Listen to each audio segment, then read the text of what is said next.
Hello everyone, आज हम लोग पढ़ने वाले हैं क्लास 12 की हिंदी की बुक आरोह से चैप्टर भक्तिन की पार्ट 7।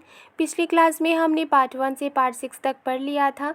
अगर आपने वो वीडियो नहीं देखी है तो आप प्ले लिस्ट में जाकर देख सकते हैं। तो चलिए शुरू करते हैं आज की क्लास। यहाँ लिखा है, पर वो स्वयं कोई सहायता नहीं दे सकती, इसे मानना अपनी हीनता स्वीकार करना है।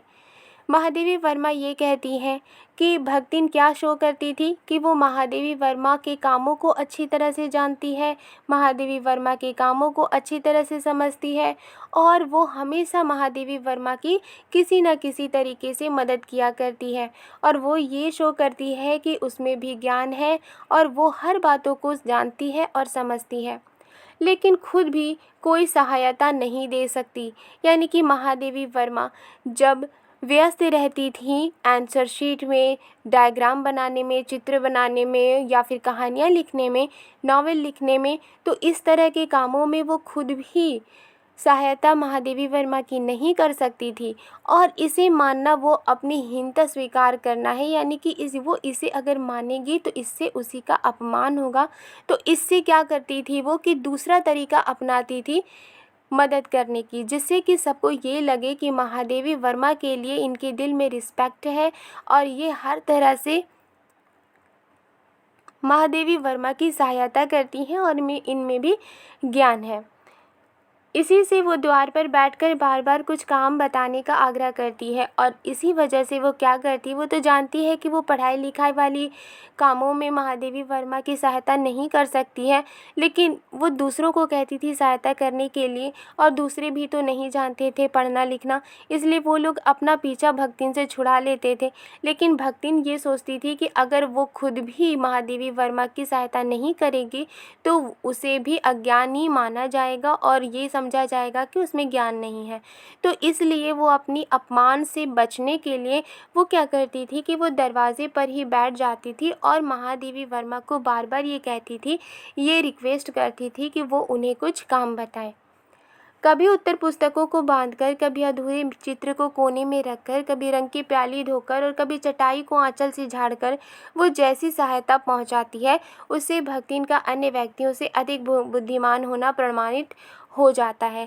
भक्तिन खुद को बुद्धिमान प्रमाणित करने के लिए क्या करती थी कि वो दरवाजे पर बैठकर महादेवी वर्मा से बार बार रिक्वेस्ट किया करती थी कि वो उन्हें कुछ काम बताए और फिर वो क्या करती थी कि उत्तर पुस्तकों को बांधा करती थी, आंसर शीट को बांधा करती थी, कभी जो अधूरा चित्र हुआ करता था उसको एक साइड में रख दिया करती थी, कभी वो रंगों की प्याली धो लिया करती थी, कभी चटाई को अपनी आंचल से झाड़ दिया करती थी और इस तरह की कई तरह की मदद वो महादेवी की किया करती थी। उससे भक्तिन का अन्य व्यक्तियों से अधिक बुद्धिमान होना प्रमाणित हो जाता है और जब वो इस तरह की सारे काम किया करती थी, महादेवी वर्मा की जब हेल्प किया करती थी, तो इससे क्या प्रमाणित होता था कि वो बहुत बुद्धिमान है। और बाकी लोग तो ऐसा नहीं करते थे, महादेवी वर्मा खुद ये सब अपना किया करती थी, लेकिन भक्तिन महादेवी वर्मा की इस तरीके से सहायता किया करती थी और जिससे ये प्रमाणित होता था कि वो बाकी लोगों से ज़्यादा बुद्धिमान है। वो जानती है कि जब दूसरे मेरा हाथ बटाने की कल्पना तक नहीं कर सकते तब वो सहायता की इच्छा को क्रियात्मक रूप देती है। इसी से मेरी किसी पुस्तक के प्रकाशित होने पर उसके मुख पर प्रसन्नता की आभा वैसी ही उद्भासित होती है जैसे स्विच दबाने से बल्ब में छिपा आलोक। यानी कि भक्तिन जानती थी कि जब उस घर के लोग, कोई भी लोग महादेवी वर्मा की सहायता नहीं कर सकते हैं और हाथ बटाने की कल्पना भी नहीं कर सकते हैं, क्योंकि महादेवी वर्मा के यहाँ जितने भी लोग काम कर रहे थे और यूनिवर्सिटी में जो भी लोग काम कर रहे थे वो क्या थे, उन्हें उतना पढ़ना लिखना नहीं आता था, वो सिर्फ घरेलू कामकाज तक ही सीमित थे। तो वो जानती थी कि ऐसे लोग कल्पना भी नहीं कर सकते कि महादेवी वर्मा की मदद करे इन सारे कामकाजों में। तब वो क्या करती थी कि अपनी सहायता को क्रियात्मक रूप देती थी, एक आर्ट से भरा एक रूप देती थी। इससे क्या हुआ कि इससे जो भी नॉवेल प्रकाशित होती थी, पब्लिश होती थी महादेवी वर्मा की, तो उसके चेहरे पर एक खुशी की रोशनी फैल जाती थी, जैसे कि एक स्विच दबाने से एक बल्ब में छिपी हुई जो रोशनी जब ज़ाहिर होती है, तो उसी तरीके से भक्तिन के चेहरे पर भी खुशी की आभा दौड़ पड़ती थी, खुशी लहरा उठती थी। वो सोने में उसे बार बार छूकर आंखों के निकट ले जाकर और सब और घुमा फिराकर मानो अपनी सहायता का अंश खोजती है। और उसकी दृष्टि में व्यक्ति आत्मघोष कहता है कि उसे निराश नहीं होना पड़ता। और वो अकेले में जाती है, सोने में जाती है, अकेले में जाकर के वो उस बुक को वो बार बार छूती है, अपनी आंखों के नज़दीक ले जाती है और अपनी आंखों के नज़दीक उस बुक को घुमा फिरा कर देखती है, और जैसे कि वो उस बुक में अपनी मदद के अंश को खोजती है। क्योंकि जब महादेवी वर्मा उस नॉवेल को या उस बुक को जब लिख रही होती थी, तो महादेवी वर्मा की वो कई तरह से सहायता करती थी, और इसी वजह से जब बुक पब्लिश होकर आती थी तो वो भी बहुत ज़्यादा खुश होती थी। और भक्तिन उसी बुक में अपनी सहायता का अंश खोजती है। मानो कि ऐसा लगता था जैसे कि जब ये बुक लिखी जा रही थी तो मैं महादेवी वर्मा के साथ बैठी हुई थी, और महादेवी वर्मा जब बुक लिख रही थी तो उस वक्त मैं कई तरीके से सहायता कर रही थी। इस तरह की बातें वो सोचा करती थी और बुक में अपने अंश को, अपनी सहायता के अंश को खोजा करती थी। और जब वो इस तरह से बुक को देखा करती थी तो उनकी आंखें क्या कहती थी कि उन्हें निराश नहीं होना पड़ता। यानी कि वो कहीं न कहीं से बुक को अपने से भी जोड़कर देखा करती थी। ये स्वाभाविक भी है और ये हकीकत भी है, ये स्वाभाविक भी है, ये सच्चाई भी है। किसी चित्र को पूरा करने में व्यस्त मैं जब बार बार कहने पर भी भोजन के लिए नहीं उठती, तब वो कभी दही का शरबत, कभी तुलसी की चाय वहीं देकर भूख का कष्ट नहीं सहने देती। यानी कि जब महादेवी वर्मा लिखने में बिज़ी हुआ करती थी और बार बार भक्तिन उन्हें लिखाने के लिए इनवाइट किया करती थी, तो वो कहती थी कि अभी थोड़ा सा और है लिखने के बाद मैं भोजन कर लूँगी। लेकिन जब बार बार कहने पर भी महादेवी वर्मा नहीं उठती थी खाना खाने के लिए, तब भक्तिन क्या करती थी कि वो कभी दही का शरबत ला करके महादेवी वर्मा को देती थी, कभी तुलसी की चाय महादेवी वर्मा को देती थी, ताकि महादेवी वर्मा को भूख की जो तकलीफ़ है वो ना हो और वो आराम से अपना काम कर सके। दिन भर के कार्यभार से छुट्टी पाकर जब मैं कोई लेख समाप्त करने या भाव को छंदबद्ध करने बैठती हूँ, तब छात्रावास की रोशनी बुझ चुकती है। मेरी हिरनी सोना तख्ते के पैताने फर्श पर बैठकर पागुर करना बंद कर देती है। अब दिन भर का जब काम हुआ करता था उनका यूनिवर्सिटी में, तो जब वो अपनी यूनिवर्सिटी से उनको छुट्टी मिला करती थी, तब कोई भी लेख समाप्त करने, यानी जब वो कोई नॉवेल लिखती थी और जब कोई भी किताब लिखती थी तो उसके लेख समाप्त करने या फिर अपने इमोशन, जो भी किताब में जो वो लिख रही हैं उसके भाव को ज़ाहिर करने के लिए, उसकी जो इमोशन है उसको बरकरार करने के लिए जब वो बैठती थी, कोई भी बुक लिखी जाती है नॉवेल, तो क्या होता है कि उसमें एक अपना एक भाव होता है, अपना एक इमोशन होता है, ताकि जो पढ़ने वाले होते हैं उस नॉवेल से जुड़ जाते हैं, राइट। तो इस तरह से जब वो यूनिवर्सिटी से छुट्टी होती थी उनकी, तो वो नॉवेल लिखने बैठ जाती थी, वो किताब लिखने बैठ जाती थी, और तब तक छात्रावास की, यानी जो हॉस्टल की रोशनी होती थी वो बुझ चुकी होती थी। और महादेवी वर्मा की एक हिरनी थी जिसका नाम उन्होंने सोना रखा था, वो तख्ते के पैताने फर्श पर बैठकर पागुर करना बंद कर देती है।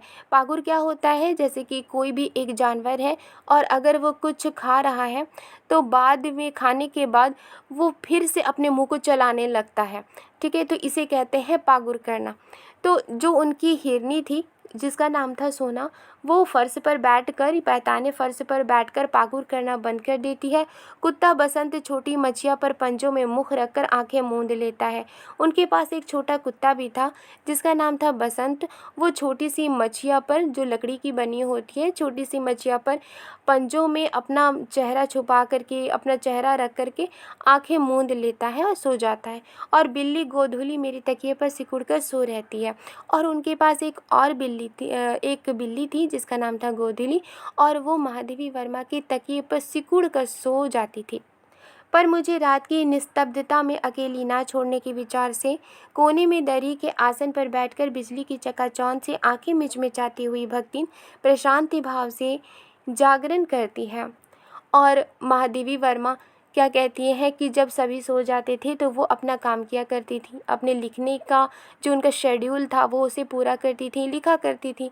तो इससे भक्तिन क्या करती थी कि वो देखती थी कि महादेवी वर्मा जाग रही हैं तो वो भी जागी रहती थी और वो महादेवी वर्मा को अकेले नहीं छोड़ना चाहती थी और इसी विचार से वो रूम के कोने में दरी बिछा करके उसके सामने बैठ जाया करती थी और उनकी आंखें बिजली की चकाचौंध जैसे मिचमिचाती हुई मिचमिचाती थी, यानी कि वो हमेशा कंटिन्यू जागी रहती थी और ये सोचती थी कि अगर महादेवी वर्मा को किसी चीज़ की ज़रूरत है, किसी सहायता की ज़रूरत है तो वो करेंगी। वो ऊँघती भी नहीं क्योंकि मेरे सिर उठाते ही उसकी धुंधली दृष्टि मेरी आंखों का अनुसरण करने लगती है। और महादेवी वर्मा कहती हैं कि भक्तिन क्या करती थी कि वो ऊँघती भी नहीं थी, वो जागी ही रहती थी और जैसे ही महादेवी वर्मा लिखते-लिखते जब वो अपना सर उठाती थी तो भक्तिन की जो धुंधली दृष्टि जो थी, जो आँखें थी वो तो कमज़ोर थी, तो वो महादेवी वर्मा की आँखों का अनुसरण करने लगती थी, उनको फॉलो करने लगती थी। वो ये सोचती थी कि महादेवी वर्मा आँखों से ही वो कुछ इशारा करेंगी किसी तरह की सहायता की, या फिर वो देखेंगी कि भक्तिन अभी भी जाग रही है तो वो उनकी तारीफ़ करेंगी और उन्हें कुछ कहेंगी काम करने के लिए या फिर किसी तरह की सहायता करने के लिए। यदि मैं सिरहाने रखे रैक की ओर देखती हूँ तो वो उठकर आवश्यक पुस्तक का रंग पूछती है, यदि मैं कलम रख देती हूँ तो वो स्याही उठा लाती है और यदि मैं कागज़ एक और सरका देती हूँ तो वो दूसरी फाइल टटोलती है। तो जब महादेवी वर्मा क्या करती है, लिखते-लिखते अपना सर उठाती हैं तो वो महादेवी वर्मा को भक्तिन देखती थी और सोचती थी कि शायद ये कुछ सहायता के लिए बोलेंगी। तो महादेवी वर्मा जब भी सिरहाने रखे रैक की ओर जब देखती थी तो भक्तिन उठ जाती थी और उठकर वो पूछती थी कि कौन सी आपको ज़रूरी किताब है, और चूँकि वो पढ़ नहीं पाती थी इसलिए वो रंग पूछती थी कि कौन सी कलर की किताब आपको ज़रूरत है। तो जब महादेवी वर्मा कहती थी कि मुझे इस कलर की किताब की ज़रूरत है रैक से, तो वो रैक से क्या करती थी कि बुक को निकाल कर के महादेवी वर्मा को दे दिया करती थी। अगर महादेवी वर्मा कलम रख देती थी तो वो स्याही उठा लाती है, यानी कि उसे लगता था कि शायद कलम में स्याही ख़त्म हो गई है इसलिए वो स्याही उठा कर लाती है। और अगर महादेवी वर्मा कागज़ को एक और सरका देती थी, यानी एक और साइड कर देती थी, तो वो दूसरी फाइल टटोलने लगती थी।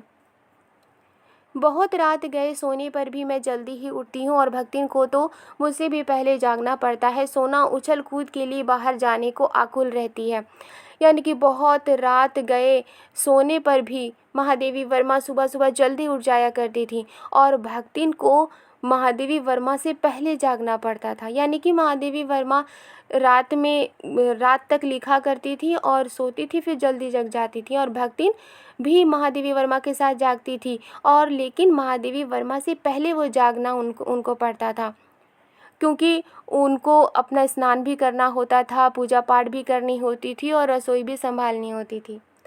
महादेवी वर्मा कहती हैं कि सोना उछल कूद के लिए बाहर जाने को आकुल रहती है। जैसे ही सुबह होती है, हिरनी थी महादेवी वर्मा के पास, जिनका नाम था सोना, वो उछल कूद के लिए बाहर जाने को एक्साइटेड रहती थी। बसंत नृत्य करने के लिए दरवाज़ा खुलवाना चाहता है, यानी कि जो कुत्ता था वो रोज़ के कामों के लिए दरवाज़ा खुलवाना चाहता है और गोधूली चिड़ियों की चहचहाहट में शिकार का आमंत्रण सुन लेती है, और जो गोधूली है यानी जो उनके पास बिल्ली थी, वो चिड़ियों की चहचहाहट जब सुबह-सुबह होती थी तो वो शिकार का आमंत्रण सुन लेती थी। यानी कि बिल्लियों को भी तो खाने के लिए शिकार चाहिए, तो इस तरह से वो इन्विटेशन सुन लेती थी। मेरे भ्रमण की भी एकांत साथिन भक्तिन ही रही है। अब महादेवी वर्मा कहती हैं कि जब भी मैं ट्रैवल के लिए जाती थी, जब भी मैं घूमने के लिए जाती थी, किसी काम से भी जाती थी, तो मैं अकेली होती थी और मेरे अकेली की ही साथी कौन होती थी? भक्तिन हुआ करती थी। बद्री केदार आदि के ऊंचे नीचे और तंग पहाड़ी रास्ते में जैसे वो हट करके मेरे आगे चलती रही है। और जब वो बद्री केदारनाथ जब जाती थी तो वहाँ पर ऊंचे नीचे तंग पहाड़ी रास्ते थे, तो वहाँ पर भक्तिन महादेवी वर्मा से जिद करके वो महादेवी वर्मा से आगे चलती रहती थी। वैसे ही गांव की धूल भरी पगडंडी पर मेरे पीछे रहना नहीं भूलती, और जब धूल भरी कोई रास्ते होते थे, पगडंडी मीन्स क्या होता है, वैसे ही गांव की धूल भरी पगडंडी, यानी कि पगडंडी क्या होता है, जिस तरह से इधर खेत होते हैं, इधर भी खेत होते हैं और बीच का जो नैरो रास्ता होता है उसे कहते हैं पगडंडी। तो जब भी धूल भरी पगडंडी पर चलना होता था तो भक्तिन महादेवी वर्मा के पीछे रहना नहीं भूलती थी। किसी भी समय कहीं भी जाने के लिए प्रस्तुत होते ही मैं भक्तिन को छाया के समान साथ पाती हूँ। कोई भी वक्त हो, कहीं भी जाना हो, जब भी महादेवी वर्मा को लगता था कि उन्हें कहीं ट्रैवल करना है, कहीं जाना है, तो भक्तिन उनके साथ एक साई के जैसा रहती थी। वो हमेशा महादेवी वर्मा के साथ ही रहा करती थी। युद्ध को देश की सीमा में बढ़ते देख जब लोग आतंकित हो उठे, तब भक्तिन की बेटी दामाद उसके नाती को लेकर बुलाने आ पहुँचे। जब देश में युद्ध चल रहा था तो उस वक्त देश की सीमा में बढ़ते युद्ध को देख करके लोग बहुत ही ज़्यादा आतंकित हो उठे थे, घबरा उठे थे। तब भक्तिन की बेटी और दामाद भक्तिन की नाती को लेकर के भक्तिन को बुलाने आ पहुँचे थे कि आपको यहाँ नहीं रहना, आपको हमारे साथ रहना है, हमारे साथ चलिए। पर बहुत समझाने बुझाने पर भी वो उनके साथ नहीं जा सकी। लेकिन सभी ने बहुत समझाया, उनके बेटी दामाद ने समझाया, सभी लोगों ने समझाया कि आपको यहाँ से जाना चाहिए। लेकिन बहुत समझाने बुझाने पर भी भक्तिन उनके साथ नहीं गई। सबको वो देख आती है, रुपया भेज देती है, पर उनके साथ रहने के लिए मेरा साथ छोड़ना आवश्यक है, जो संभवतः भक्तिन को जीवन के अंत तक स्वीकार ना होगा। वो सबको कभी कभी जाकर देख आती है अपनी बेटी दामाद को, और जो भी महादेवी वर्मा के यहाँ वो पैसा कमाती थी, वो पैसा वो अपने बेटी दामाद को भी भेज देती है। पर उनके साथ रहने के लिए भक्तिन को महादेवी वर्मा का साथ छोड़ना ज़रूरी था, और जो कि भक्तिन को बिल्कुल भी मंजूर नहीं था। वो महादेवी वर्मा को कभी भी छोड़ना नहीं चाहती थी, और इस वजह से वो अपनी बेटी और दामाद के बुलाने पर भी वो उनके साथ नहीं गई। आज के लिए बस इतना ही। वीडियो पसंद आई है तो लाइक एंड सब्सक्राइब करना मत भूलिएगा। मिलती हूँ नेक्स्ट वीडियो में। Thank you.